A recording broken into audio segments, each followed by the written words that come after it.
कधीच नाही चुकणार तुमचे फेवरेट टीव्ही शोज झी5 सोबत, तेही एकदम फ्री.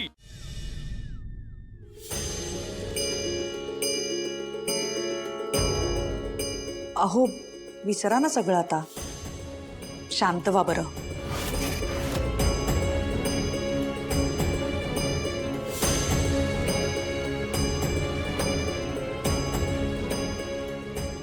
What happened?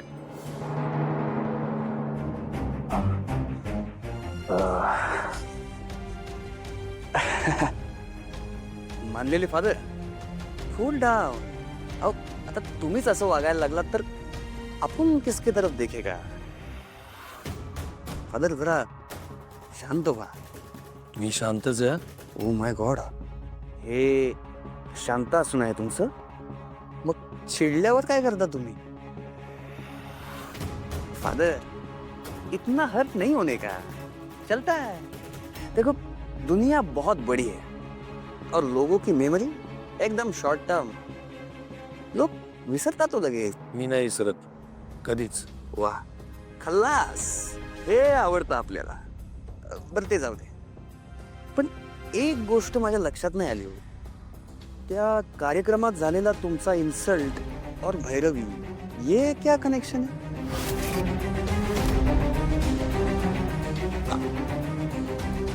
त्याला जुना इतिहास आहे. माझ्या फुलासारख्या मुलीच्या आयुष्याचा तमाशा मांडला या भैरवी वजेने. तिच्या पाठीशी उभा राहतो म्हणून मला कमजोर करायला बघतीये, मला जमिनीत गाडायला बघतीये. पण त्या भैरवी वजेला हे कुठे माहितीये की हा जगन्नाथ स्वतःच्या लेकीसाठी जमीन पाडून वर येऊ शकतो. आता शांत राहून चालणार नाही आणि राहायचं पण नाही. अहो तुम्हाला काय इम्पॉसिबल आहे? सगळ्या जगाच्या कुंडल्या मांडता तुम्ही. तुम्ही ठरवलं ना, एखाद्याची दुनिया इकडची तिकडे करू शकता तुम्ही. फक्त जरा कूल राहायला हवं तुम्ही. हा, झालात का थोडे शांत? मी चहा आणू का पटकन तुमच्यासाठी? हा. थोडी साखर घाल. ते जमणार नाही. मदर टाकाव थोडी, नका एवढी. तू म्हणतोयस म्हणून. हा.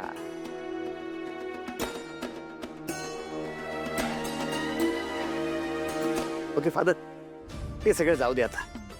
मी काय म्हणतो, माझ्या भविष्यावर बोलाल का काही?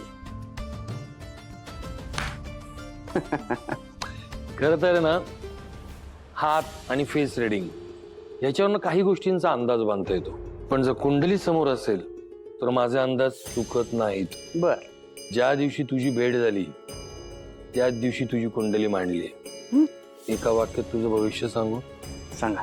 तुझा शोध लवकरच संपणार आहे, पण त्या शोधातून तुझ्या पदरात आनंदापेक्षा दुःख जास्त पडणार आहे. सावध राहा. चला, गरम गरम चहा घ्या. तुझ्यामुळे आज साखरेचा चहा मिळाला रे बाबा.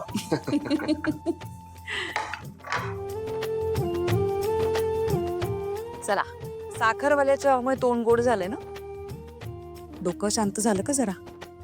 ते जरा कठीण आहे, कारण सतत डोक्यामध्ये एकच विचार आणि एकच नाव घुमतंय, ते म्हणजे भैरवी वजे. ह्या भैरवी वजेचा आणि तिच्या मुलीचा अभिमान आहे ना, धुळीत मिळवायचा आहे. बस.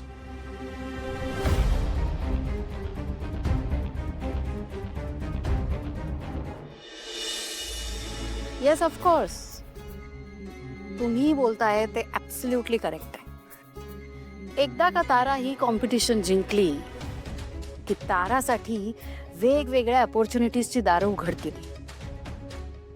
असंही ताराचं नाव मोठं आहेच, पण येस, या कॉम्पिटिशनमुळे ताराच्या करिअरला एक नवीन पुश मिळेल. व्हॉट्स आहे? तारा ही स्पर्धा जिंकणारच आहे ना. जिंकणार आहे ना नक्की? शब्द दिलाय ना तुम्ही मला, मोडत्या कामा नाही. ठीक आहे, पुन्हा सविस्तर बोलूच. हे मम्मा, कॉम्पिटिशनच्या फर्स्ट राउंड साठी मी हा ड्रेस सिलेक्ट केलाय. ओके आहे ना? हा. मग तारा, तुला आठवतंय मी गेल्या वेळी तुला मॅगझिन मध्ये त्या डिझायनरचे आउटफिट्स दाखवले होते. तुला खूप आवडले पण होते.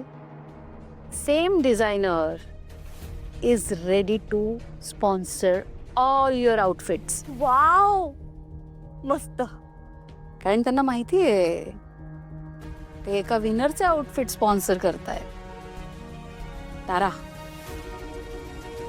सगळं काही प्री प्लॅन्ड आहे. तुझं जिंकणं सुद्धा. तू फक्त फोकस कर, खूप छान पद्धतीने प्रेझेंट हो सगळ्यांसमोर. That's it. बाकी सगळं मी बघून गेली. हाय नो मम्मा, पण अगं त्या मेहेंदळींच्या घरात एवढ्या गोष्टी घडतात ना आता. ती ऐन वेळेस अस्मी सुद्धा आली आहे. अशा कंडिशन मध्ये तुला खरंच वाटतंय का ती सावली गायला येईल म्हणून? ऑफकोर्स येईल, यावंच लागेल तिला. तारा, मुळात सावलीला त्या घरात काही महत्व आहे तरी का? तू बघितलं नाही तिलोत्तमा तिच्याशी कसं बिहेव करत होती. इनफॅक्ट घरातले कितीतरी मेंबर तिला त्या घरातलं मानतच नाहीत. ती त्या घरात टिकली आहे फक्त आणि फक्त त्या जगन्नाथमुळे. अगं पण तू नाही पाहिलंस का की सारंग त्या दिवशी तिला कसा ट्रीट करत होता? मुळात सारंग तिच्याशी माणुसकीच्या नात्याने चांगला वागतोय. Because Sarang is a nice guy. आणि आता ही अस्मी परत आली आहे ते आपल्या पथ्यावरच पडणार आहे. आता ही अस्मी हळूहळू कसं सारंगला आपल्या प्रेमाच्या जाळ्यात ओढून घेईल ना, तू बघच. आणि सारंग तरी किती दिवस स्वतःला रोखू शकणार आहे? शेवटी पहिलं प्रेम आहे सारंगचं अस्मी. आता अस्मीची रीतसर सारंगच्या आयुष्यात एकदा एंट्री झाली की मग सावलीची सारंगच्या आयुष्यातून एक्झिट. आणि सावलीची तिथून एक्झिट झाल्यावर सावली कुठे जाणार आहे? परत येणार आपल्याच पिंजऱ्यात. काही ऑप्शनच नाहीये तिच्याकडे दुसरं, हो की नाही?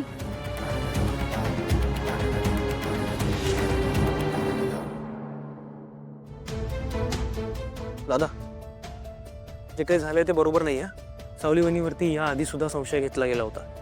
आपण तिचं बॅकग्राऊंड चेक करायला तिच्या गावी तिच्या घरी गेलो होतो, राहिलो होतो एकत्र. त्यांच्या घरचं जेवलोय आपण, आठवतंय ना? एवढं सगळं झाल्यानंतर सुद्धा का परत तिची तपासणी घ्यायची आहे? का परत खरं खोटं करायचं आहे?